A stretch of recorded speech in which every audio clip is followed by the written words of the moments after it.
자, 롤과 리플. 자, 넌 리니어 에디팅에 있어서 반드시 알아야 하는 가장 중요한 툴이기도 합니다. 이 리플과 롤 툴은 지금 파이널 컷 프로에 보시면 이렇게 위에서 네 번째, 그쵸? 위아래 동그라미가 이렇게 있는 것이 롤 툴이고요. 이렇게 한쪽만 동그라미가 있는 것은 그 리플 툴입니다. R을 한 번 누르면 롤 툴, 두 번 누르면 리플 툴. 이렇게 롤과 리플 툴이 있는데 이 툴은 파이널 컷 프로 뿐만이 아니라 뭐 베가스나 프리미어 그 외의 모든 그런 리니어 에디팅, 그쵸? 영상 편집 툴에서 반드시 나오는, 빠짐없이 나오는 툴이긴 한데 실제로 이 툴을 제대로 사용하고 계시는 분들이 별로 없습니다. 물론 이제 실무에서는 이 툴을 중심으로만 거의 편집 작업을 하고 계시지만 아마추어 같은 경우에 이 툴에 대해서 이해를 못하시는 분들이 정말 많으시고요. 또 되게 어려워하십니다. 이 툴에 대해서. 그래서 오늘은 이 툴을 조금 더 간단하게 한번 설명을 드려보겠습니다.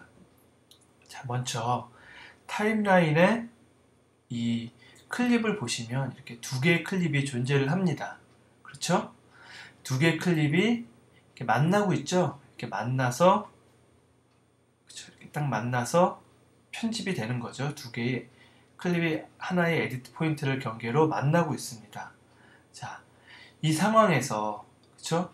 만약에 앞쪽에 있는 클립, 그쵸? 앞쪽에 있는 클립의 뒷부분을 이 정도 더 영상을 더 보여줘야겠다라고 생각이 든다면은 두 가지 방식이 있겠죠.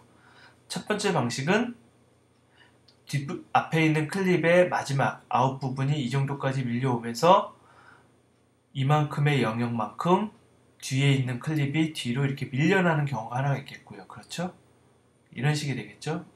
이렇게 밀어버리는 수가 되겠죠. 이런 식이 하나가 있을 수가 있고, 또 하나는, 그렇죠? 만약에 이렇게 돼 있다고 쳤을 때 이 앞에 있는 클립을 그냥 덮어 써서 여기까지 가지고 오겠다 라고 할 수도 있겠죠. 그쵸? 덮어 써서 여기까지 가져오겠다. 결국은 뭐냐면 어떤 기준이 되냐면, 예를 들어 이렇게 두 개의 클립이 있을 때, 그렇죠?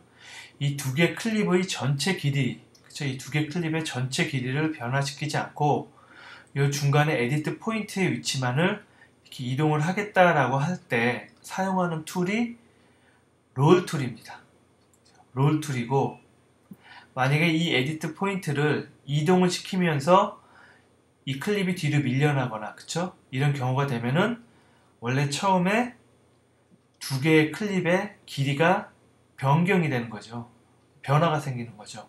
이럴 때 사용하는 툴을 리플 툴이라고 합니다. 자, 좀 어렵나요?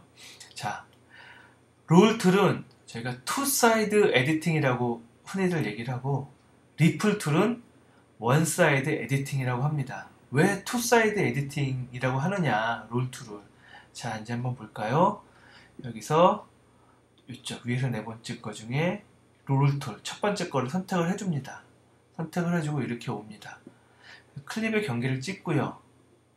경계를 이렇게 늘려줍니다.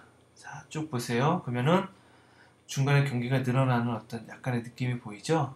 늘려주면 이 뒤에 있는 클립의 길이는 변하지 않고 위로 덮어쓰게 되는 겁니다. 앞에 클립이 뒤에 있는 클립을 덮어써서 이렇게 되는 거죠.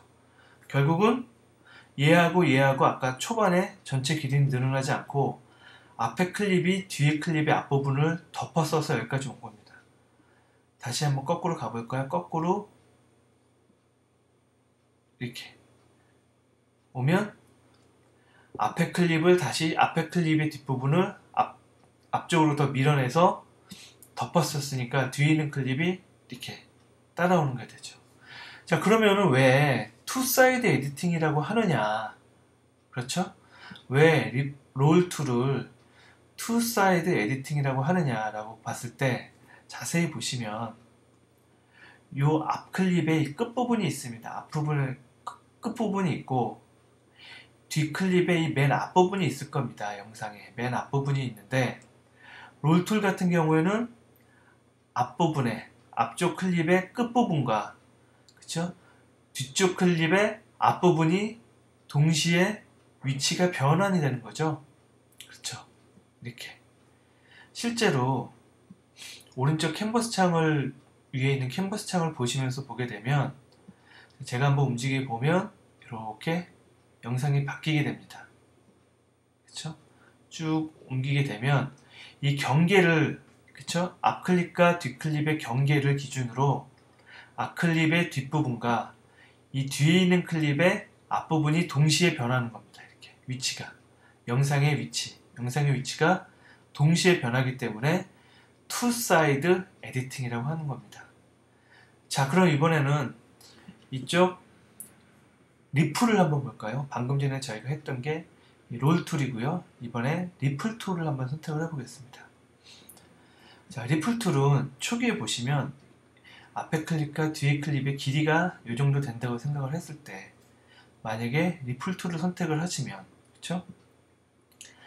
앞에 있는 클립의 뒷부분을 더 뒤에까지 보여주겠다라고 이만큼까지 나온 겁니다. 앞에 있는 클립의 끝부분을 더 뒤로 밀어낸 겁니다. 더 보이게. 그러면 롤 툴 같은 경우는 뒤에 있는 클립 위에 겹쳐 써지게 되는데 리플 툴 같은 경우는 뒤에 있는 클립이 그대로 뒤로 밀려납니다. 그렇죠? 거꾸로 얘를 잡아서 이렇게 앞에 있는 클립의 끝부분, 아웃부분을 더 앞쪽으로, 그렇죠? 앞쪽 시작 쪽 부분으로 더 이렇게 밀고 가면 중간에 있는 공백 부분만큼 뒤에 있는 클립이 앞으로 따라 붙게 되죠. 거꾸로 뒤에 클립도 해볼까요? 뒤에 클립도 이렇게 선택을 해서 이렇게 선택을 하게 되면 자, 뒤에 클립의 앞부분이 잘려 나가면서 뒷부분이 끌려 나오죠. 이렇기 때문에 리플 툴은 선택한 클립의 끝부분이나 앞부분만 그 영상의 위치가 변화되기 때문에 원사이드 에디팅이라고 하는 겁니다. 그렇죠? 롤 툴 같은 경우는 다시 한번 말씀드리면 자,